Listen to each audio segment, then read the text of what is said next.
Hi, this is Bernard Harris, and welcome to Btalk. Today we have with us Helsinki Seagulls star player Robert Trey Hall III. What's up, Trey? How you doing, man? I'm good. I'm good. Thank you for taking this time to come on and talk with us a little bit. Yes, sir. Yes, sir. Appreciate you for having me. I know you're in the States. You're in Dallas, right? Yes, sir. Are you from Dallas? Yeah, well, I was born in Houston. My mom's side of the family lives in Houston, but I was raised in Dallas, so Okay, okay. Which one do you are you a Cowboy fan? of course, grew up in Dallas, got to be a Cowboys fan. No doubt.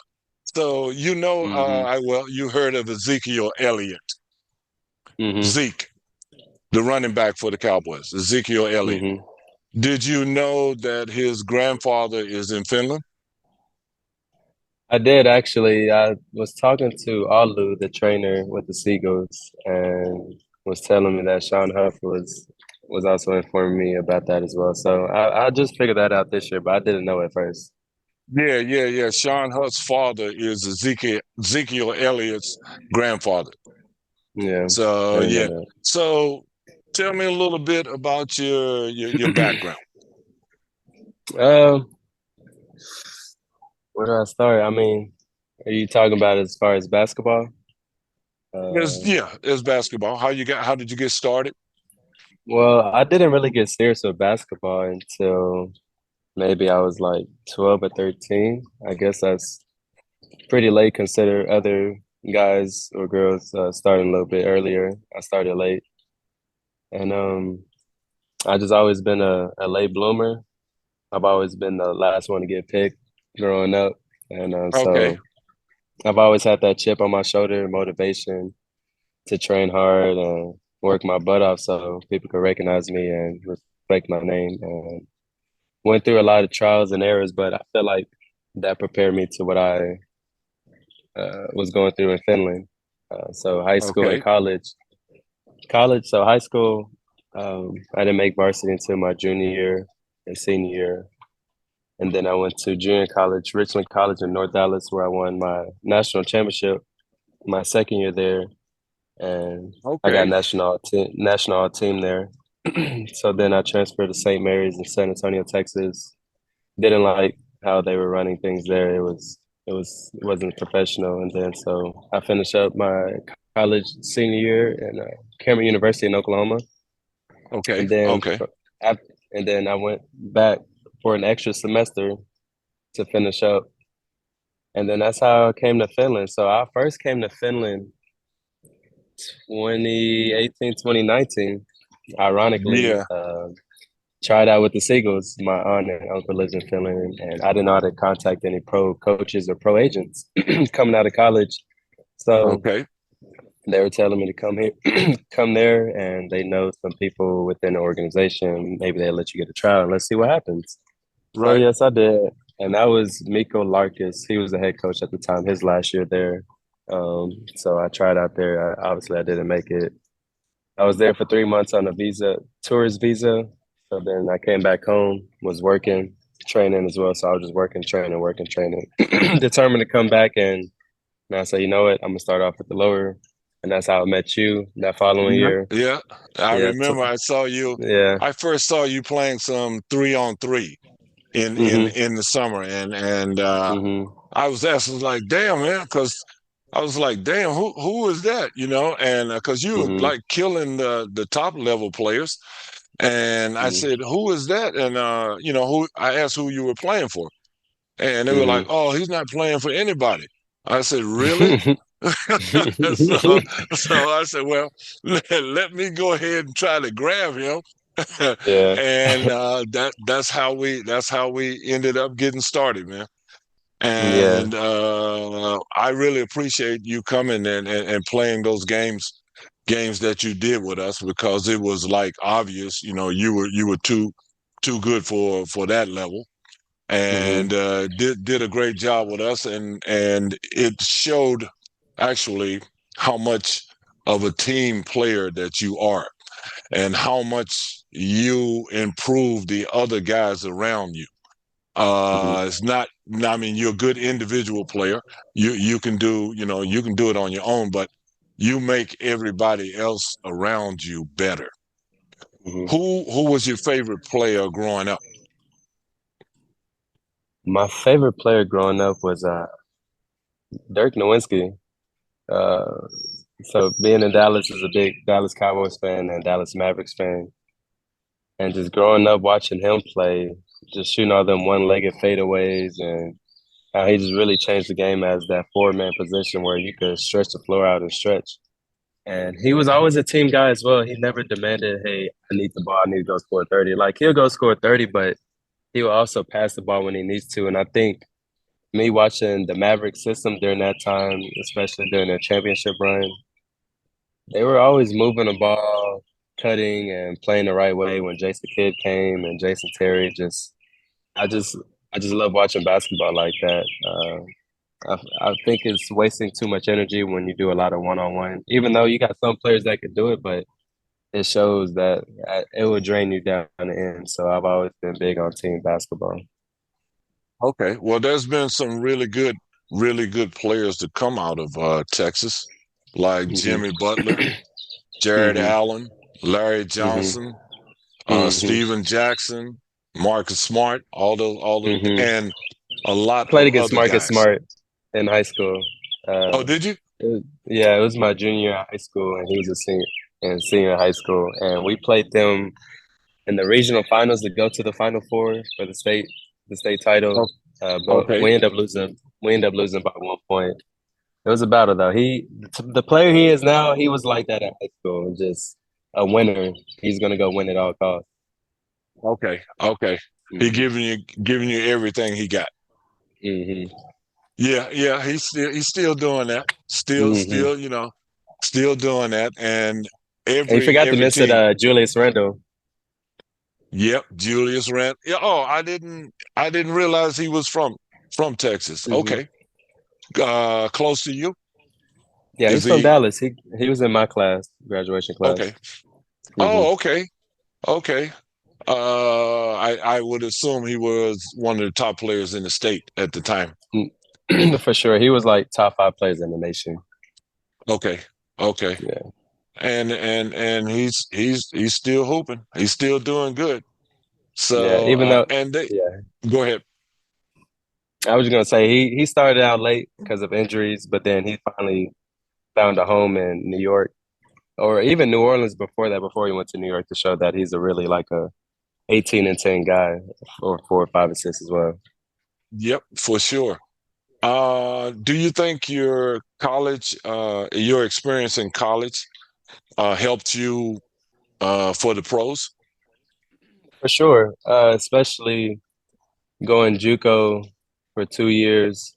Um, It wasn't, we didn't have a training staff. We just only had two coaches, and most of the time they're gone during the day. So it was more like we had practice, but outside of practice, you have to train on your own. You have to do that on your own, find your own time to get it in. Okay. So, and as a pro, it's the same thing. During the summertime, find you a trainer, somebody to work out with, and get to it. And even during the season, well, I take that back. And the pros, you have trainers and things like that to help Yeah. you out with things like that. But it definitely helped you get that work ethic already. So when you get to the pros, you're already used to working hard. It's just even easier when you have people showing you what to do instead of you figuring it out on your own.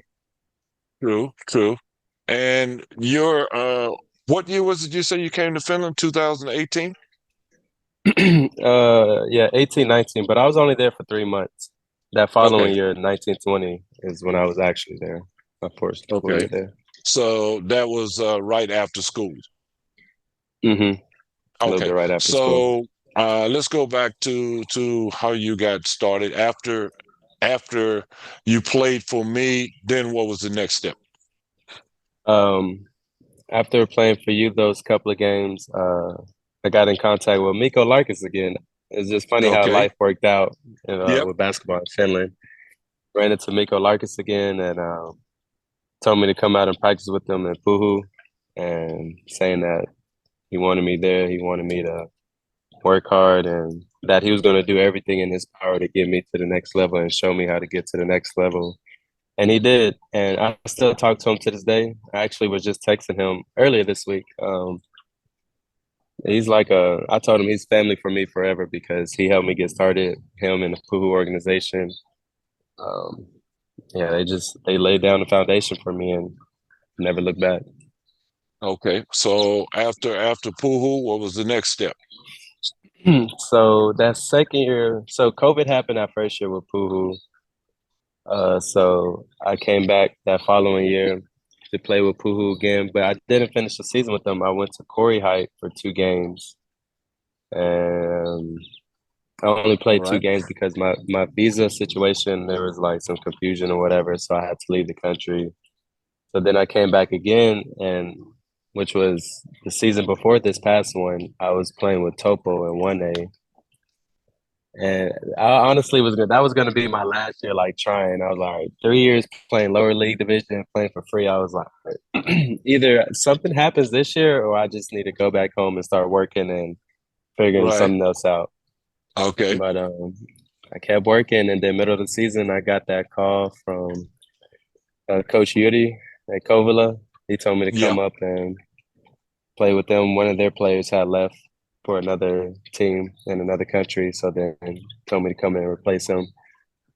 And I kind of that opened the door for me to show that this guy could play. They were the number 3 team at the time, and I was able to come in and still help contribute winning. Uh, finish out as the number 2 seed, but of course we fell short from our goal, losing in the first round. But we had a lot of new guys coming in and guys leaving towards the end of the season, so it is what it is. But and I think that opened the door for everybody to see that I could play. And so right after that season, I'm sending emails, I'm sending highlights to coaches in Germany, France, Italy, even in Finland still. Like Right. I took a week from the season, but right after that I was like, I don't have an agent. I don't have anybody that could back me up. So I need to jump on top of this now, sending out emails and everything out so I won't be late in the Yeah. game, so I could be ahead of the game.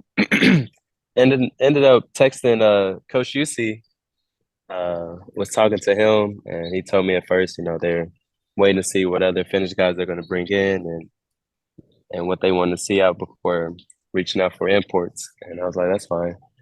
But then 2 hours later, I think he was talking with Coach Bessa, and he called me right back. Was like, I think that would be a perfect fit for you. So it's funny how that worked out. I signed that first week of June, and I was just training hard. That's when I stayed in Finland.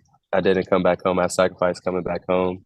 I Okay. said I just want to focus training and working hard as I can to get ready for the season, and it paid off. How did you find the Finnish summers? Oh man, I love it. I love it. I was Okay. telling everybody back home. I said the Finnish summers remind me of LA because it's not hot, but it's just right during the day, and then towards the end it gets a little cool, but not too bad. Nice little breeze, and it's just the sun. The sun is what tripped me out being out to 12, and then it Yeah. rises Yeah. like at 3:30 or 4 in the morning. I'm like, oh my God, the sun is out all day, basically. That it is amazing. That got me the first time I was in Finland too. I was like, Hmm. wow, go. The thing that impressed me was I went in a club at 12 o'clock at night and the sun was out and came Hmm. out at 3 in the morning and it was light again. So Hmm. yeah, I had some good memories of Finland actually before I came to play. Summers Hmm. are great. What do you They think are. about the winters? I come from a hot state, Texas. So to me, the winter is cool. I don't have no trouble with it. With the winter, you could run away from the cold. You could put on layers of jackets, sweaters, socks, whatever, and you'll be Okay. okay. But in Texas, in the summer, the heat, there's no running Yeah. away. Sometimes it'll get too hot where your AC might break, and then the house is Okay. hot. The house is hot now, or Yeah. yeah, you just can't run away from it. But the winter, you could do something about it and be okay. How's the weather there now?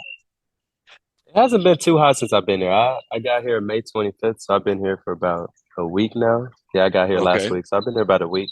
It's been good. It hasn't been too hot. I'm able to run outside. I've been running outside, getting my conditioning in, and yeah, it's been good. Okay. So the Seagulls, Helsinki Seagulls won the championship this year. hmm Uh how did you do it, man? Because it looked like that Kauhajoki was the top team. To many people it looked like that. But we hmm spoke a little bit about that the last time I saw you. hmm If you remember, you were there when we had a game hmm in Kissahalit. So how did you do it? We always knew we were the better team.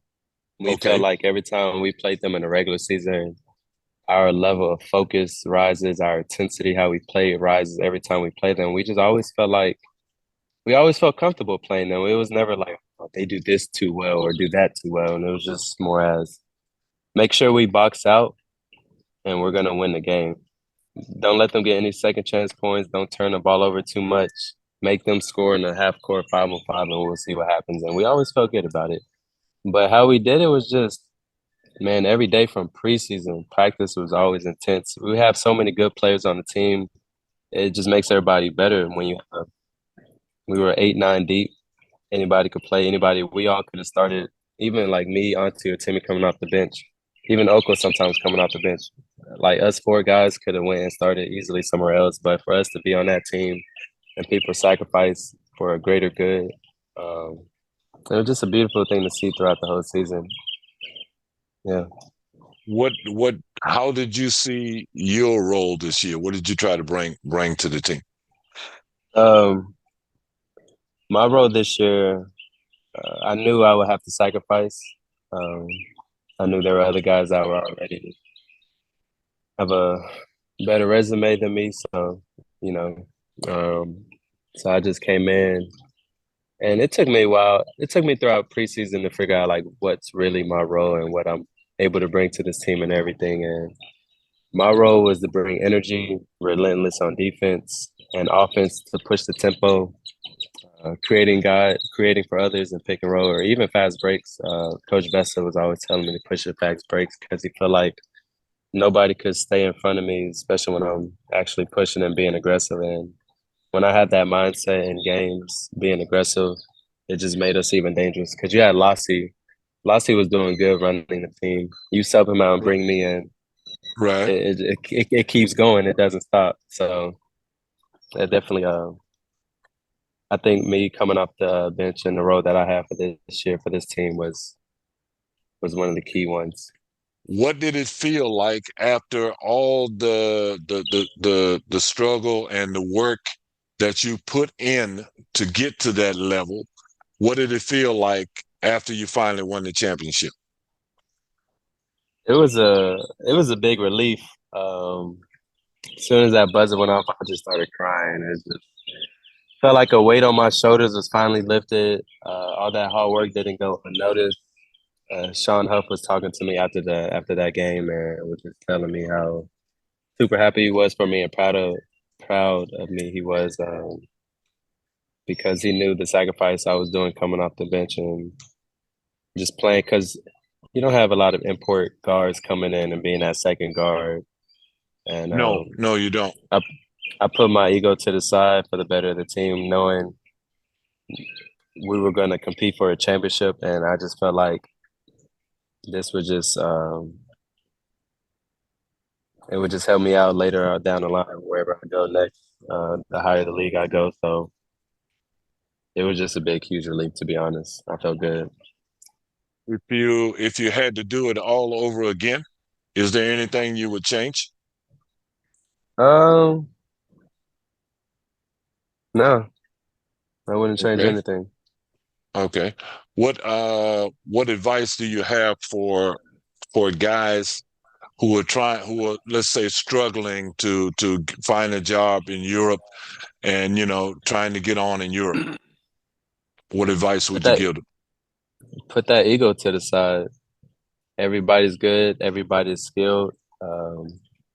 especially if you're on a contending team, everybody's gonna have a role.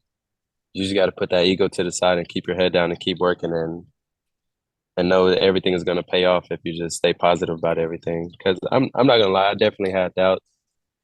Um, Struggling with my mindset in the beginning of the season with the Seagulls, with my role and everything. But I talk with the coaches and everything. They and the veterans on the team, Auntie, Timmy, and Renee. They was a big, huge keeping me a positive mentality and helping me through uh the season. And yeah, just throw the ego to the side. It's all gonna work out. What's next for you? Uh, I don't know yet. I'm still talking with my agents about it. It's still early. It's just third. What is it? June 3rd. So Yeah. we're still figuring that out now. But while they're doing that, I'm training even harder this off season. I'm trying to go even harder than what I did last off season. So I won, but after that championship, it felt like, all right, now that I established my name and know I can play now, let me show I could get better. Let me show I could improve in the things that people felt like I didn't do too well. I want to focus on those little things and also improve my conditioning a lot more. So this summer, I'm working. So what does a weekly train out look like for you? So this is different from most summers than I usually do. So I wake up probably about 6, 7 in the morning. I go running. Right now, I'm just starting out at 2 miles, easing my way back into working out. But hopefully, I want to get up to 4 to 5 miles a day in the morning. Um, After that, go lift weights, um, and then I'll go to the gym and work out with my guys, do drills. So yeah. Okay. Okay. Is there any one part of your game you think you need to improve more than others? Um, I would say my in between game off the pick and roll, making Okay. a little bit quicker decisions of knowing when to score for the floaters or pulling up at the mid range, and also my shot being a little bit quicker from the three. I showed that I could, and be a lot more consistent because I show I could shoot the ball, but I feel like I could be a lot more consistent because in the playoffs I shot the ball terribly compared to I shot 38% from three during the regular season. So I just want to improve on being consistent and yeah, having my shot a little bit quicker release. Okay. I think some of that probably you're talking about the shooting with the release and all that is because you're not the type of player to look for your shot first. Hmm. You're looking to maybe, draw the defense and then kick it to get your teammates open. Hmm. So maybe, you need to start looking for your shot first a little bit more. Yeah. I don't know. I mean, you seem to be doing you seem to be, taking the right steps and you're definitely on the right path. So Hmm. you would know better what you need to do. Hmm. Any advice for young kids? Uh, don't just play the game, love the game. Eat, sleep, drink basketball. Like do everything you can. Like I used to get on YouTube and watch different dribbling drills to get better at or different shooting drills. But now with social media, you could get on Instagram and go look anywhere and find how to get better. But just love the game, have passion for it. Go out there and just put your all out there. It's just that's all I could say. Just love the game because I feel like not too many people love the game too. I feel like nowadays kids want to play, but they just want to put highlights on social media. Just do things for social media. Don't no, do it for yourself. Do it for the love. When I go out there and play, I represent my family and the passion I play with, all the hard work that I put. I've always been an underdog my whole life, so I show that on the course. So just whatever you find that can motivate you, just do that. When you're coming back to Helsinki, when? I'm coming back July 16th. Finish the rest of the summer out there. Okay, okay. Are you gonna do any camps or anything like that? Uh, I'm not gonna do any camps. Just stay out the way and just train. Okay. So if well, since you're not doing anything, I'm gonna put you on the spot. If I have because I have these shooting clinics. It's like a one-day Uh-huh. shooting clinic. So maybe I could Hmm. get you to come in one day and talk to the kids. Yeah, I could do that. Yeah, yeah, that would be great, man. Hmm. Kids would love to have you there. Hmm. And it was a big deal for the Seagulls to win the championship. Yeah. In the Helsinki area. That's Hmm. a big deal. And Hmm. overall, it's good for basketball Hmm. as well. I guess your head coach UC is Hmm. leaving. Hmm. I've heard. Yes. Can you hear me? Yeah, I can hear you. Okay. I said I guess your head coach from the Seagulls UC is going to leave. Yeah. Okay. He's done a good job though. He's No, done a yeah, good he's job. him and Bessa done an amazing job. Like those guys balance each other out perfectly, and we've always had great harmony with the team from the very beginning. Even like when we started out 2-5, we was on a 3-game losing streak. We was looking at each other and laughing like, "Well, no, we're good. We got Okay. 9 new players. We got 9 new players on the team. We just have to figure it out." And they always were so calm about everything, and I think that was big. Okay. That means a lot when you have that type of support. Hmm. It you can keep it going and not get down and not give up Hmm. early and Hmm. and just stay with it. Hmm. But anyway, Trey, I appreciate you coming on, man, and sharing your experience with us. And I'm going to say thank you and good luck in the future. And I'll see Hmm. you when you get back to Helsinki. Yeah, I see you. I appreciate you for having me, man. Okay, take it easy. Keep working. All right, see you. All right, see you, man.